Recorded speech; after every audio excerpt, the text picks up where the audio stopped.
We are diving headfirst into one of the most powerful and, let's face it, perpetually argued concepts in human thought: equality. It's a word everyone uses. Everyone, every political movement, every legal reform, it all seems to hinge on this single idea. But what are we actually defining philosophically when we say equality? Well, that's the core tension, isn't it?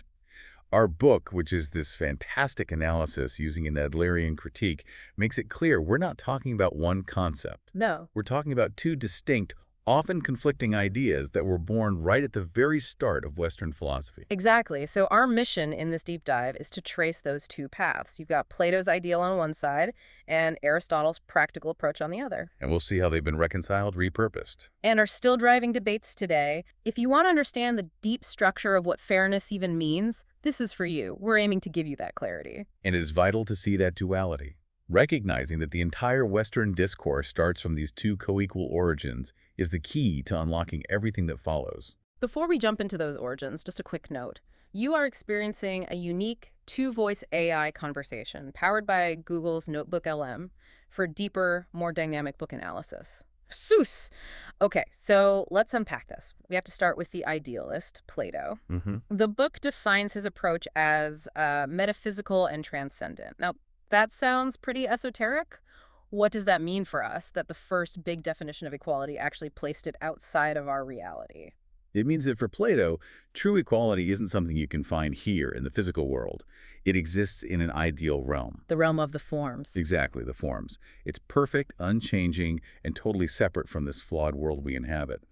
His core claim is that every human soul is equal before the ultimate good. So, are material differences, rich, poor, powerful, weak, those don't matter in this view? They're temporary earthly illusions. They don't touch the real, eternal value of the soul. Okay, but if equality is all about some internal spiritual status, how can we ever hold a government accountable for unequal treatment here on Earth? Doesn't that make the concept a little useless for politics?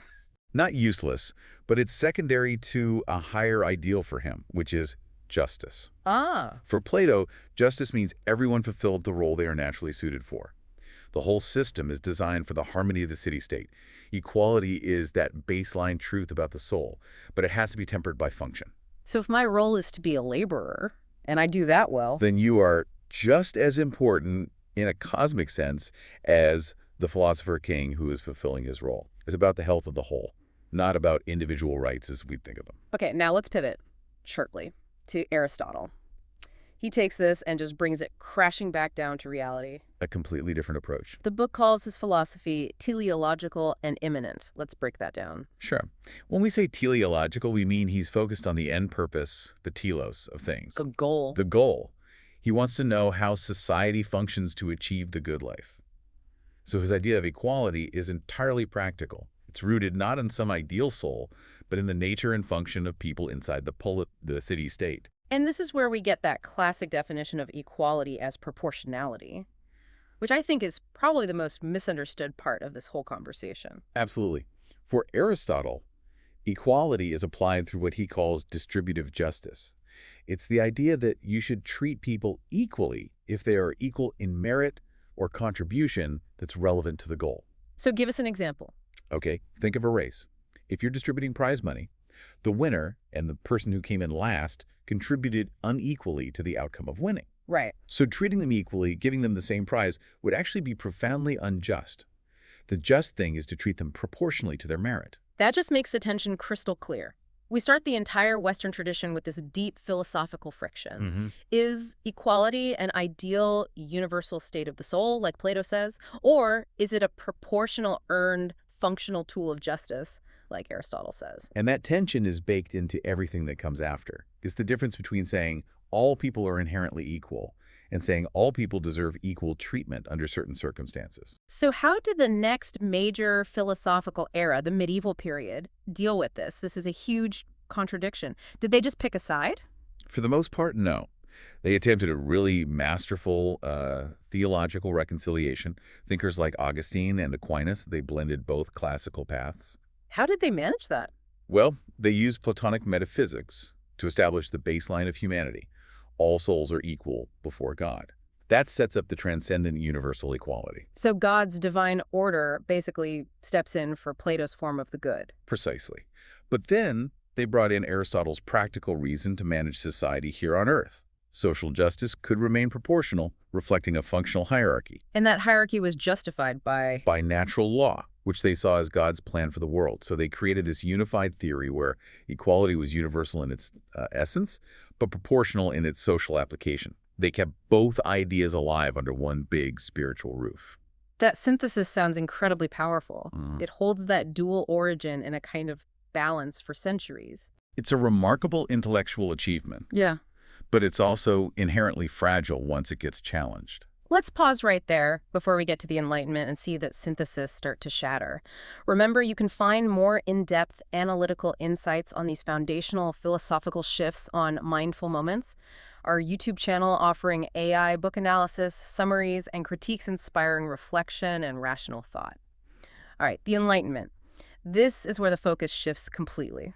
We move away from divine order, from metaphysical truth. And the whole question of equality gets put into the hands of the individual and the state they're creating. It's a radical break. Philosophers like Locke and Rousseau, they weren't asking about the soul's relationship to God or the ideal function of the polis. No, they were asking a different question. What rights does a person have just by nature, and how much power should they give up to a government to protect those rights? So the emphasis moves from inherent nature or divine law to universal rights and the social contract. The social contract. The idea that the state only exists to protect the freedoms we already have.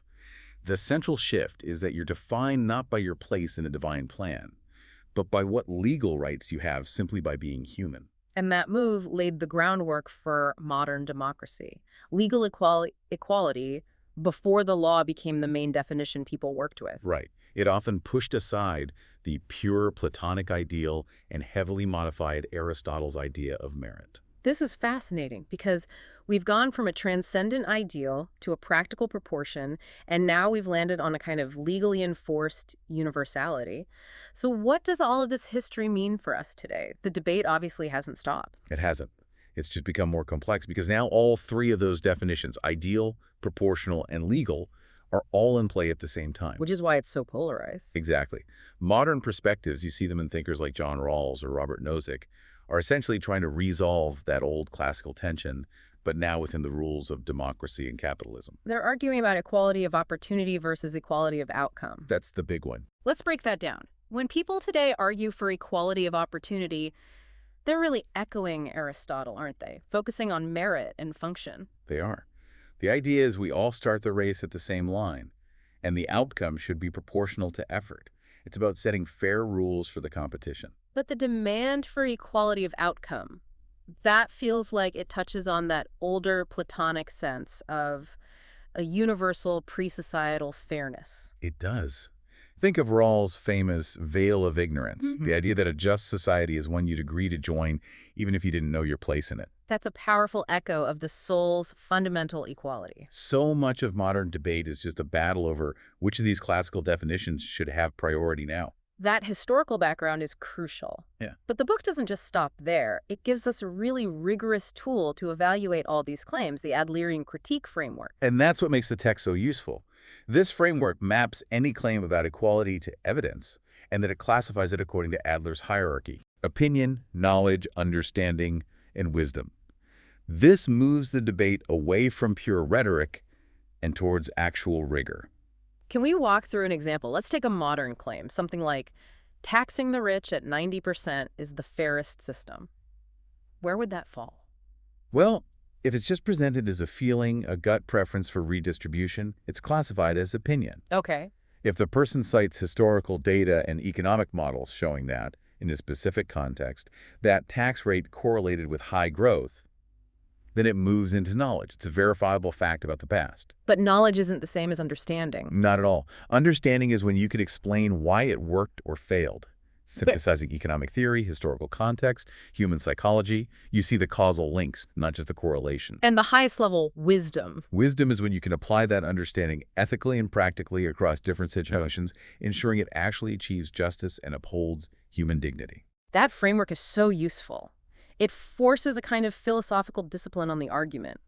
And beyond that hierarchy, the critique applies 3 critical tests, right? It does. First, coherence. Is the claim internally consistent? Second, correspondence. Does it match objective reality?